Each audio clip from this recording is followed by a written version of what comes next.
Okay guys, ito na ang update natin ng organic pineapple for this year 2024. See? This is almost ano na to? 2 months. This is 2 months. Nag-blossom siya ng December 23, January and February. For this is the second month of this organic pineapple. See? Next month, March, kung suswertein tayo, ma-harvest na natin to. Matitigman natin ang tamis ng organic pineapple. See? Ganun pa rin yan, no? Yan pa rin yung dati. See? Huh? Small pot lang, no?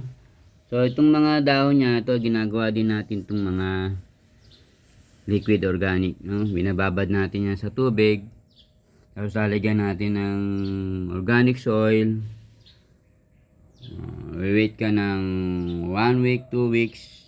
Yan ang pinandidilig natin dito. Ganda, no? Diba? Yan. Yan ang kagandahan dito sa pineapple. Gantay ka lang ng 3 years, 4 years, no? Yan, hindi ko akalain na mamumunga to. Pangalawa na to eh. Yung una last year, isa lang. So, thanks to the Lord.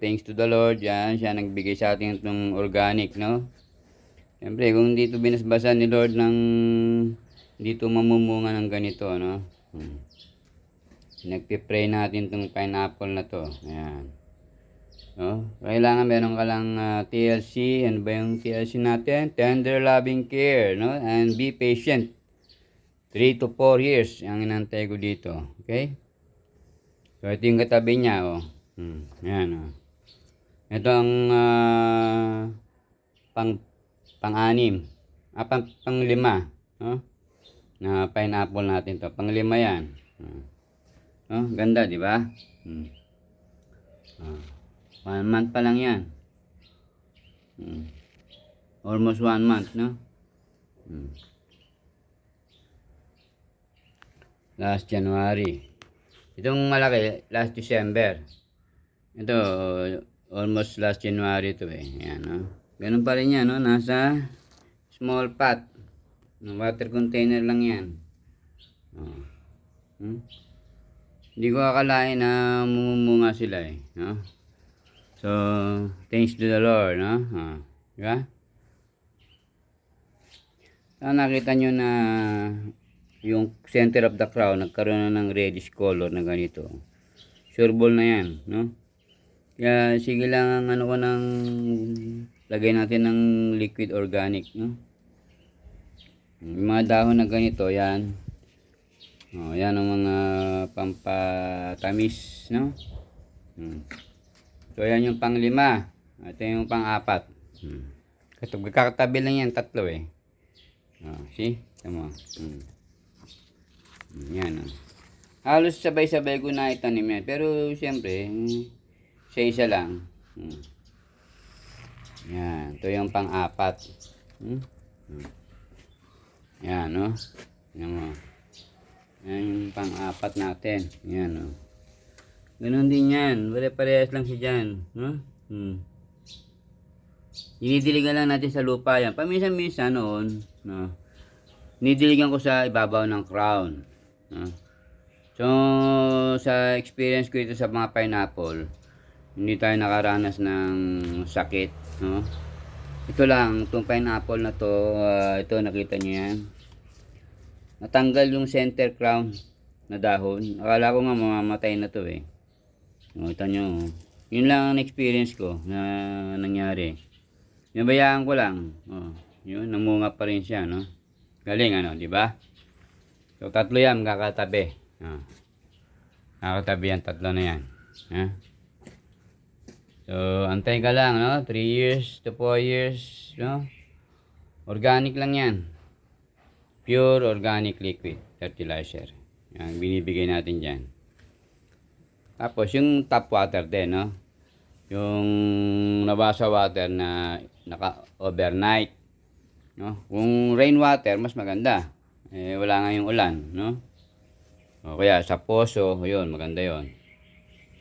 Di ba? So, yan. So, ito yung ano natin, pangatlo, nandito.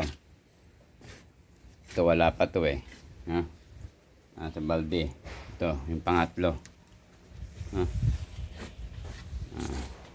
Taka nga ako eh. Siguro, ibang variety to. Kasi, ito lang yung binibenta doon sa maglalako eh.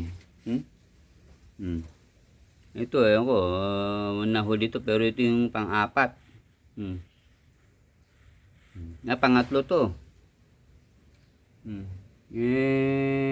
Naunahan siya nung iba eh. Yan natin. Pero sana magtuloy-tuloy siya, no? Di ba? Pwede natin consider, ito yung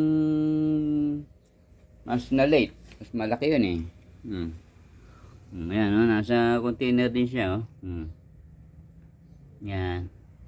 Nalilito na kasi ako dahil sunod-sunod kasi ang ano niya. Hindi natin na mamarkahan kasi ito eh, no? Yan.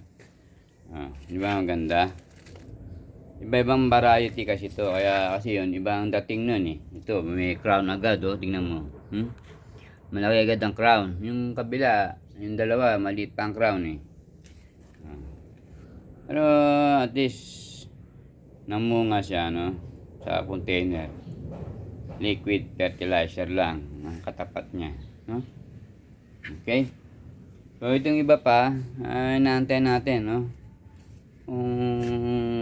Mamunga rin itong mga to, no? Pero ito, mas nauna na nga ito, itong isang to, yan. Mas nauna yan eh, sa iba, no? Kaya lang nabansot, yung inadis ko dun sa mga ilalim ng puno, yun. Kaya kailangan ng mga pineapple plant wala sa ilalim ng puno, no? Para lumaki agad. Okay, tignan nyo. Inalis ko yan, no? Inalis ko sa ilalim ng mga puno. Yan, naglaki yan na sila, no? So, ang inaantay natin, itong isa, tsaka itong tatlo, bali apat pa yung hindi namumulaklak, no? Okay? Meron pa tayong dalawa sa labas, no? So, pupunta tayo sa labas para makita nyo yung dalawang pineapple. Matagal na rin yun. Almost 3.5 years na rin yun. Yun na guys, no? Ito yung pangalawa na nasa labas, no? Yan. Kala ko nga mamamatay itong dalawa na to eh. Dalawa yan, no? Magkatabi yan. So, ito yung una. See? Diba maganda?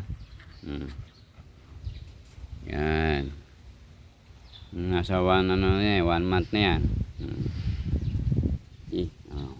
Nasa small pot lang yan. So ito yung panghuli.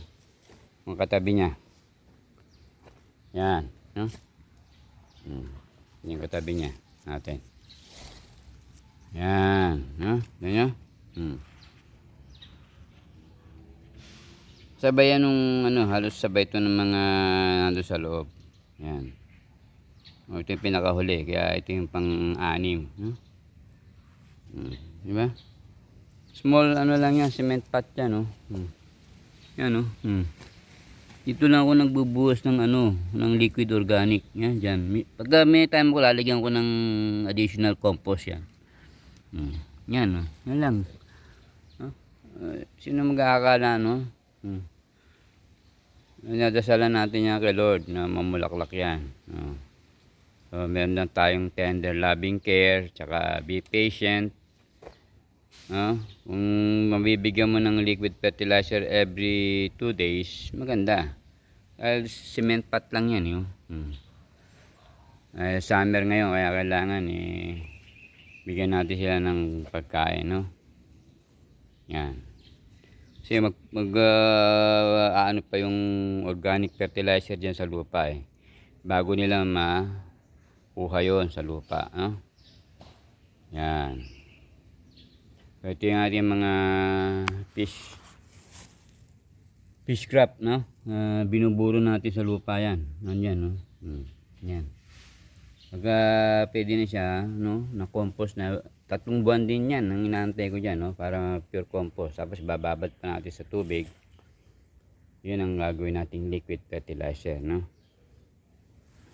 Fish scrap yan. Yan, lalagyan ko ng mga bato kasi baka bungkalin ng mga pusa o aso yan eh. No?